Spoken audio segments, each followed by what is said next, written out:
Hey TJ, how's it going? Hey, what's going on? Welcome, welcome. I love the background. Is that Star Yeah, Wars? it's I told you it's my backyard here. Very nice. Where are you in Baltimore now? Yeah, Baltimore. Very good. Summer's coming. It's here. No, it's here actually. It's quite hot. Very nice. I see a lot of people already coming in, so we'll give them another minute and Yeah. we'll get started. Um, all right. Let's push that.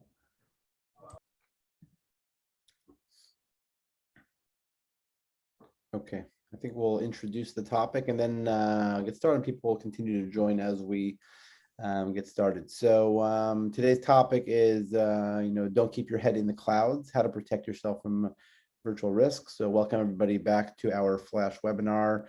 For those of you who are new, this is a format where we keep it pretty short. We bring on some amazing guests, and today I am lucky enough to have TJ Gonen, the head of cloud security product at Checkpoint.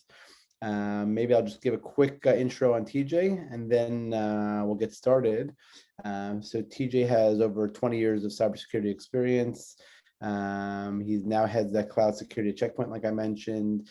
But previously, and that's where I met TJ, he was the co-founder and the chief executive at Protego Labs, which was a leading startup in serverless security and was acquired by Checkpoint in 2019. So, a huge win there for TJ. And he also served previously as a chief strategy officer at Gemalto, and then also at executive roles at Aladdin Systems. So TJ, before I hand it over to you, just maybe a few stats I'll mention that I kind of actually picked up from one of Checkpoint's latest reports on cloud security. So first of all, I saw like 82% of enterprise security teams today said that their traditional security solutions either don't work at all or only provide limited functions in the cloud environments. And that's up almost 20% from 2019, right? So that was at around 65% in 2019. 68% said their organization used two or more different public cloud providers today, which obviously creates additional complexity there. And then, just some of the leading threats that we saw as the respondents were surveyed, misconfiguration of the cloud platforms was number one there at almost 70%.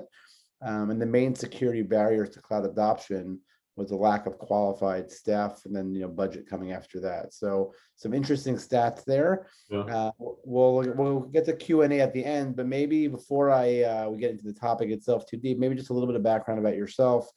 I know you have a very exciting journey, which includes both corporate and startup worlds, and we've interacted in both. So we'd love to hear more from you about that journey. Yeah, sure. I'll be short because I think you gave a bit of that, and it also makes me sound really old, which I am. I'm Israeli originally. I live in the US for the last 12 years. I did start in the cybersecurity, actually in the Israeli army, where a lot of people start, the famous 8200 unit. But since then, yeah, did a couple of startups, then joined the corporate world. Was fun, always in cyber. Then did a startup again, and now back into the big company world. Checkpoint is a huge company. So, been running cloud security. Yeah, live in the US, 3 kids, crazy wife, the usual. Huge. Yeah. So maybe just also a few more points on that on Protego Labs, which I know a little bit more close Yeah. than others. My brother was actually a partner in that company, so that's why I met TJ. But there I remember just watching you guys build that company from the ground up into a space. Sometimes in startups, there's kind of two different types of startups. One is that you're trying to just make a better mousetrap of something that exists already. Which in my eyes is probably not, I wouldn't say the easier, but definitely a smoother path, because you're not defining a new vertical. And then sometimes you're defining a new vertical. I think I watched you guys define serverless when nobody knew what that word meant. How was that experience for you? Yeah, you're right, by the way. I think that I always say that I agree with you on the easier. Nothing is easy, by the way. Building a company, building a startup, starting a business is never easy. So, and if it's easy, then something really strange happened. It's never easy, but it's easier because it's sort of when you have an alternative way to do something and you can come back and say, hey, I can just do this at 10% of the price or 10% of the effort. There's a line item on the Excel spreadsheet. Someone is already spending money. There's an owner. You can say, hey, I want to talk with the guy who's in charge of that system. So it's a much easier, I would say, process, right? Or at least easier to grasp. For us, we decided to bet on what we called Cloud 2.0. So the first generation of cloud was this EC2 machines, virtual machines, right? We virtualized the network and we virtualized the machine. And serverless compute came in and said, hey, you're not going to want to manage machines in the cloud. You actually just want to use a service. And if you need a piece of compute, you want to call something. And if you need 1 billion of them, you don't want to manage auto-scale groups and networks around that. No, you just want to click a button and write a script, and there's going to be 1 billion of them. Actually, and if then you need 5 of them, Amazon will take care of it. So we really believe that serverless is the future, and I think that it's very clear right now that PaaS, platform as a service, and services that just happen, serverless, are the future. So we took a gamble that it will happen. And you know what they say about startups, there's 2 ways to be wrong, being right at the wrong time and being wrong. And both of them look exactly the same. You can't tell the difference between them.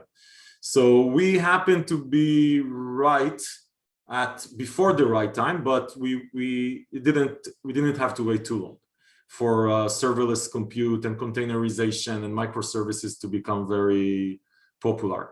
But might as well, it could take 10 years, and then it would be totally the right thing at the wrong time. Different outcome. Yeah, different outcome also, yeah, for sure. Yeah, so definitely exciting, and I love to watch you guys grow the company and sell it to Checkpoint. So maybe just like segueing into that, as you kind of taken over the cloud security products there, one of the things we see is really a kind of the challenges and evolution of cloud, and when we think about cloud risk and security around that, what do you see today that actually is considered like a cloud risk or security risk in the cloud today?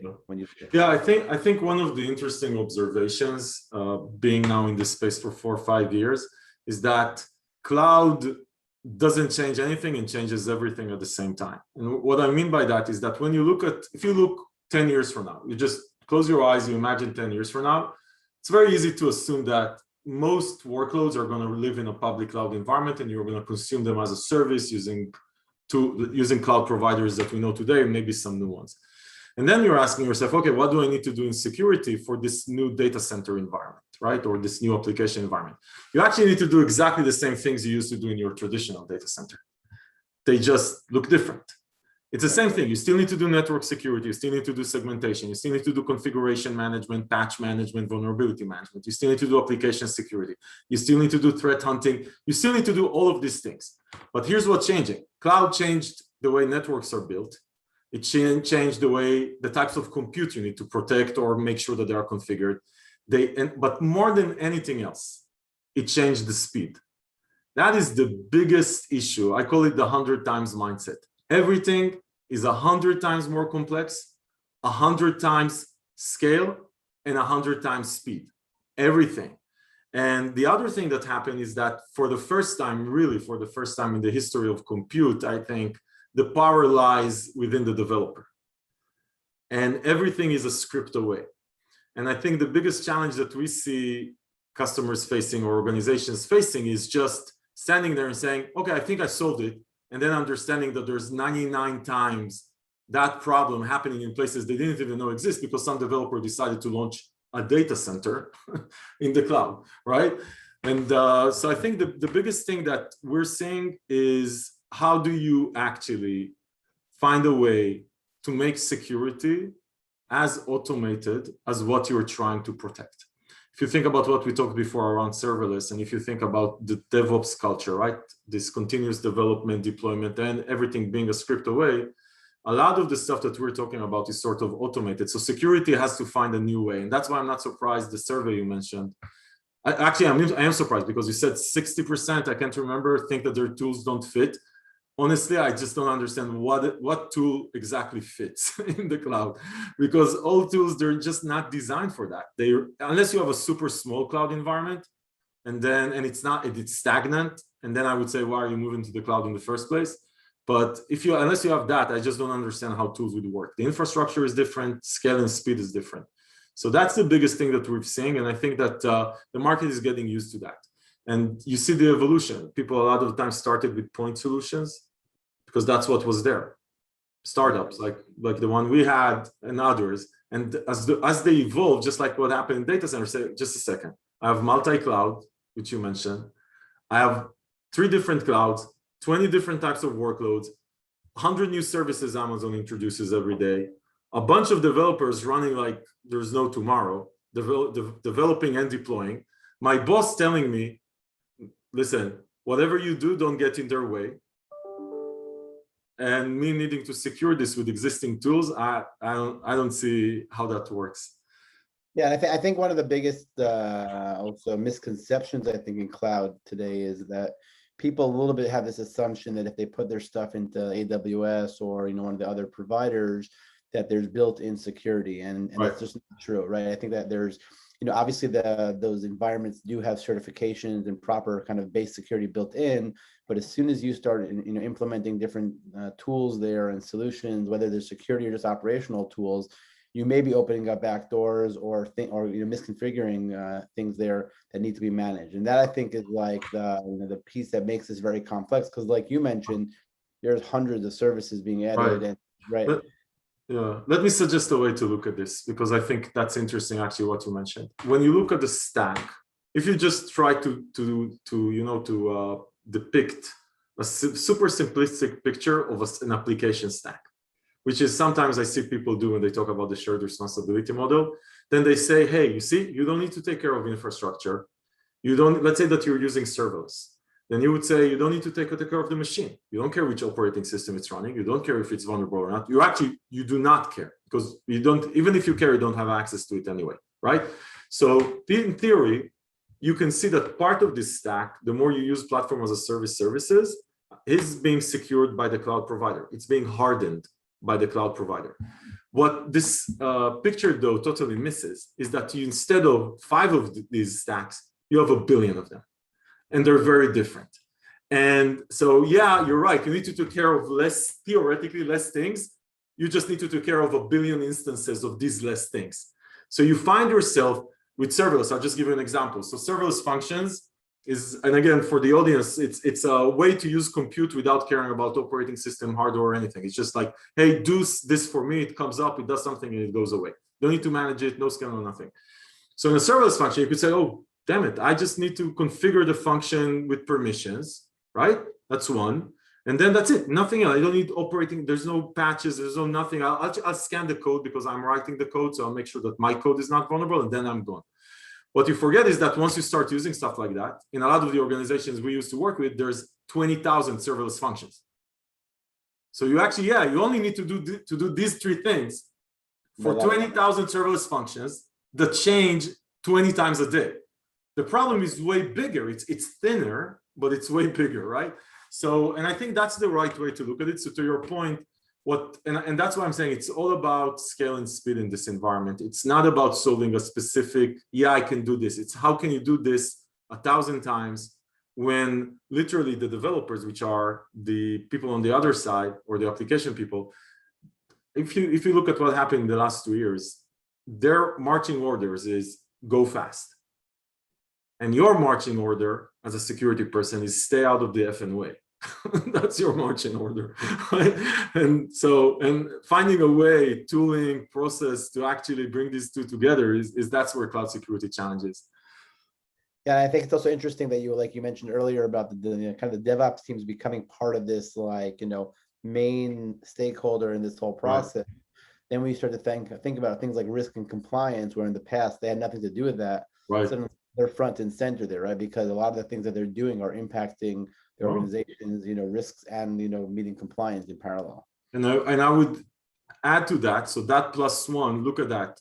2 things happen now. One, I agree with you completely, and I've been talking about this for a few years now, that the new security engineering group is made out of, in the cloud, DevOps people, developers. You cannot do security engineering, old. Historical security engineers sat down on the checkpoint firewall and configured rules. open ports, closed ports, configured network architecture. A new security, the 2021 security engineer writes scripts. That's what it does. There's very little UI no one can move a mouse as fast as a developer can deploy an application. So the UI means way less in this environment. The second thing that happens is, if you look at risk, for example, risk mitigation and risk management, if you go back to the developer and you say, listen, you remember this thing you deployed 2 weeks ago is misconfigured. I need you to change it. Man, he's going to spank you so hard. 2 weeks, that's like 7 versions ago. He moved on to 5 other things. Plus, now he needs to remember what he did, fix it, retest it, redeploy this. That's a huge challenge in this new world, because we used to have, and this is maybe one of the biggest things, security used to be like lawyers, right? Red line, hey, I want to send this NDA to someone. They'll get back to you with like this big red line thing. Security used to be able to say, hey, wait a minute, let me get my act together. That's dead. There's no wait a minute, and there's no let me get my act together. So you have to find a way to move as fast and actually in complete harmony with the developer, and not come back to them after like 3 weeks. So that's another thing. And I agree with you. Security engineers are developers now, more than any other time. Yeah, and let's take that to a practical place. So, taking your experience in this world, like what are the tips and advice you have to companies that are trying to make this kind of like migration over to that old and kind of historical way of looking at security? Right. Everybody in COVID has, kind of expedited their move over to cloud, obviously, right? Probably 10 to 15 years on fast forward. Yeah.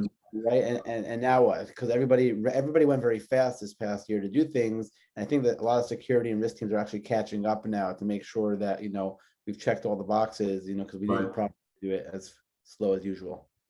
Yeah, so I would say practical advice beyond the high level tenets, the guidelines of you have to automate everything. So I would just say, here's one guideline to the audience. It ain't done till it's automated. Whatever you're working on, whatever cloud security project you're working on, if it's not automated, you're too slow. Now, can you get to full automation day one? Probably not, but put that as the definition of done. Whatever you're trying to solve to has to be automated. If there's manual intervention, it's going to be too slow, you're going to lose the bank. So that's like as a high level tenet. Below that, if you look at the practicalities of what you need to solve to, then if you recall, when we started, I said that some things don't change or nothing changes and everything changes. The stuff you need to solve to is very much still the same. You need to do segmentation. You need to do posture management, configuration management. You need to do application security. You still need to do all that stuff. And you need to have visibility and monitoring. So the journey or the pillars are still the same. And I would go and suggest practically not to try to tackle them all at once, because it's going to be overwhelming if you're starting from scratch. But I will say, try to tackle them as much as you can with as little platforms as you can, because otherwise you'll find yourself at the end of the journey with 17 different solutions, which are really hard to manage in a large scale. And then more practically, I would start with a couple of very clear guidelines. One, segmentation, really easy. Make sure that production is separated from staging environments, from development environments. Make sure that applications are segmented. And actually, the cloud provides very good tools to do that within even the cloud tools themselves, security group management, VPC, stuff like that. Just make sure that you have a tool that can manage that in scale. So that's number one. Then posture management. It all starts with what you know, right? And I mean, you guys at Centraleyes do the same, right? What do you know about your environment? Where is stuff? Who put it there? Is it properly configured? Am I still compliant? And you want to automate that. Because again, your developer is going to deploy something. So you want to make sure that if at the moment of deployment or even prior to deployment, during CI/CD, you scan for it and automatically say, hey, listen, you just tried to deploy an EC2 machine into a production workload that has an allow all permission. Let's say that that's a rule that sounds like you shouldn't have. Then you want to be able to automate that process of saying, and let's take this through automation. Let's just design the full automated process. Full automated process would actually say, listen, developer, you just or it would say someone tried to deploy this thing. It would actually say it already during CI/CD before it hit the runtime environment. Someone tried to deploy this thing. Here's what the policy that he actually wasn't wasn't attending to. It was allow all. Here's the policy that should be there. Automatically generate the policy, send it to the developer so you can click a button and say, yeah, my bad, apply, right? And then when the workload actually gets to the runtime environment, make sure that you continuously scan for it and can compare it to what's supposed to be there to identify drifts. If you identify drift, automatically alert on it, and maybe also automatically remediate it to the last good known state. So again, everything, and this is just, and here's the thing. We just talked about an EC2 machine. What we just said, double that 1,000, because it could be anything in the cloud, right? Without automation, it's going to be impossible. It's impossible. So posture management and visibility, and then you need to start looking at the actual workload, application security. Again, try to find the API and application security that is cloud native, so it doesn't require manual configurations, containers, serverless, all that. So I would start with network segmentation and posture, and then start sort of work my way towards cloud workload protection and stuff like that. But but then you could go back and say, okay, only one thing, right? I would say visibility and posture management is where I would start. Just if you don't know, then you don't know. Yeah, I think that's obviously an area that we spend a lot of time on trying to visualize the risk in a way that smaller teams, sometimes less technical teams that are obviously managing a lot of the risk areas of compliance, but have to have deep understanding there or getting that visibility really in a way that, it's quantified and visualized for them. So then they can also then go mitigate it properly and also prioritize. Maybe just, leading on that, what are some of the biggest mistakes or misconceptions you see around cloud risks today? So I think one of them is the cloud is insecure. It's still funny, right? Like I still meet organizations that we can't move to the cloud because it's insecure. Cloud by itself, I would say almost is more secure than probably 99% of the companies out there, because the cloud providers spend a lot of time on securing the infrastructure. So the AWS infrastructure is, I'm sure, more secure than even Citigroup. It's just super secure. They have more money, more power, more brains than anyone else. So I think still the misconception is the cloud is not secure, where I think the cloud can be more secure than your existing environments. You just need the right tooling and the right mindset around it. So that's number one. The second one is actually what we touched on earlier. And even though we're Checkpoint, we're a firewall company originally, right? Now we're a lot more. People say, okay, I'll just put a firewall. That doesn't work like that. The world has moved a bit. You can't solve it in the same tools. Yeah, you need a firewall function. You need to segment.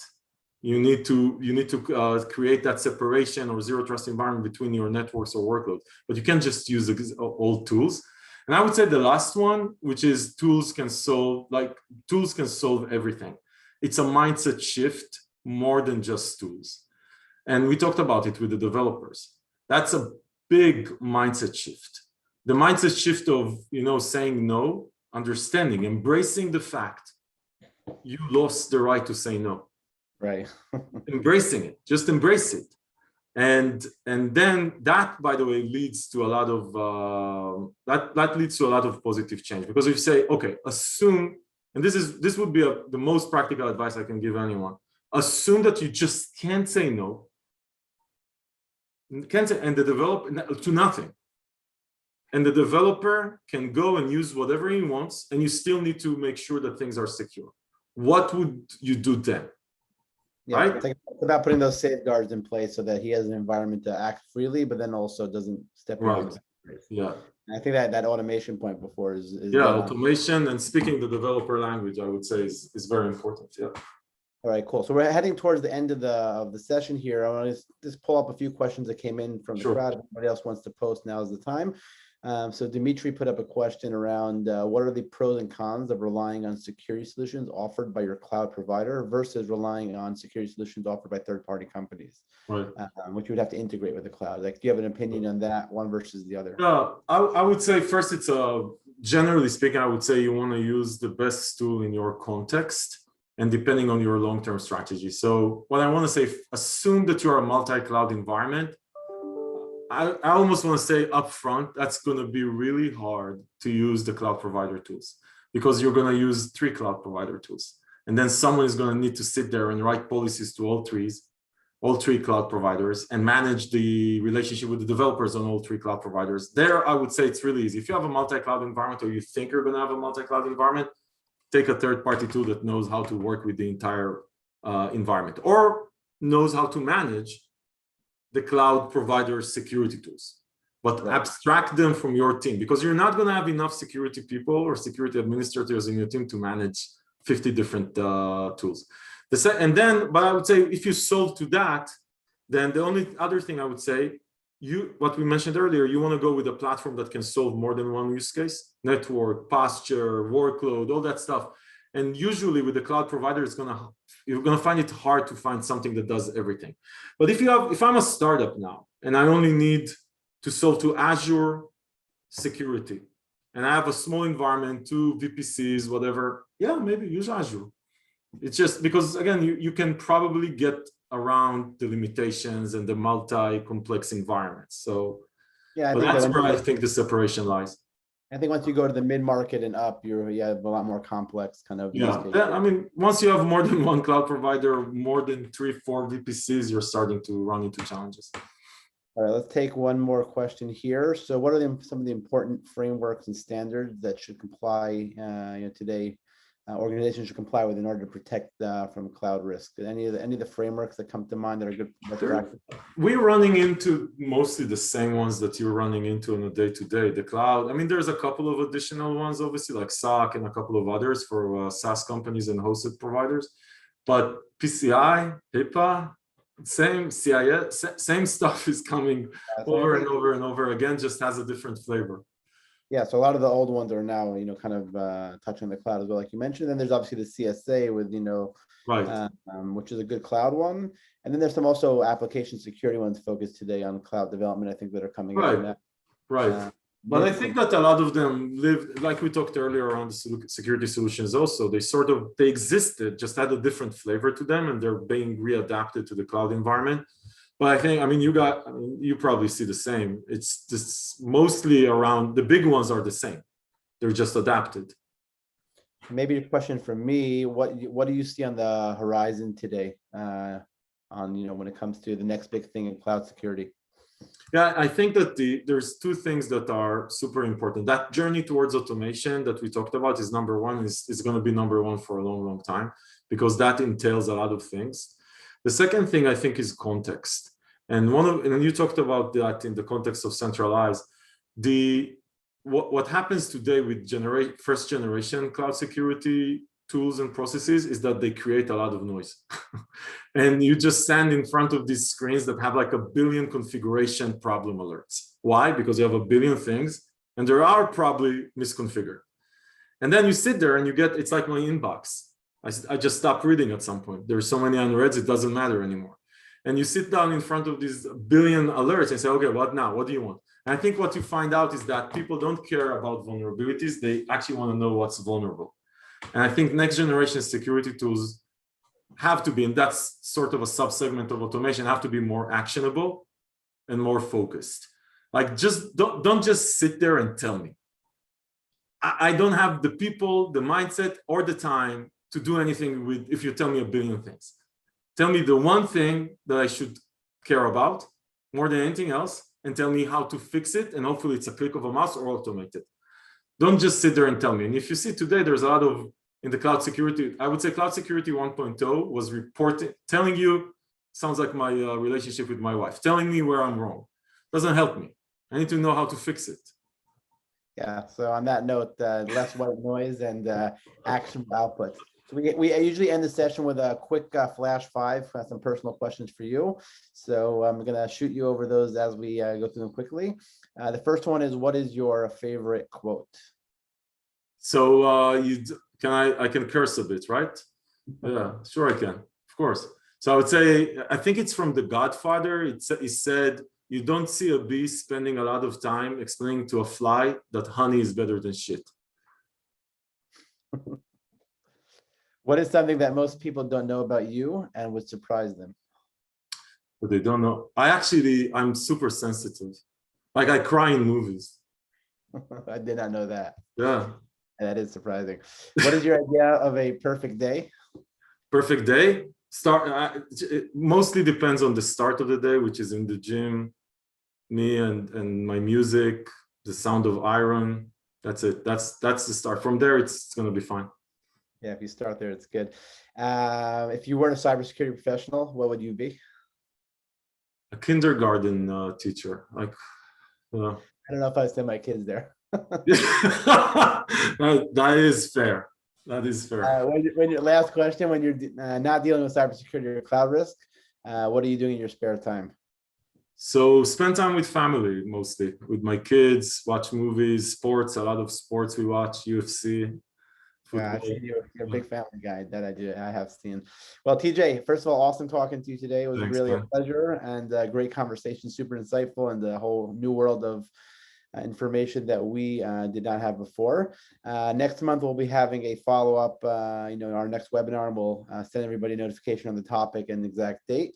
And just kind of mention about the Centraleyes has launched a free trial on the website for its first party, third party, and board solutions. So anybody who's interested in learning more about that, go to centraleyes.com, and we'd love to help you learn more about what we built. Everybody else, thank you very much for attending today and have a great day. Take care. Thanks.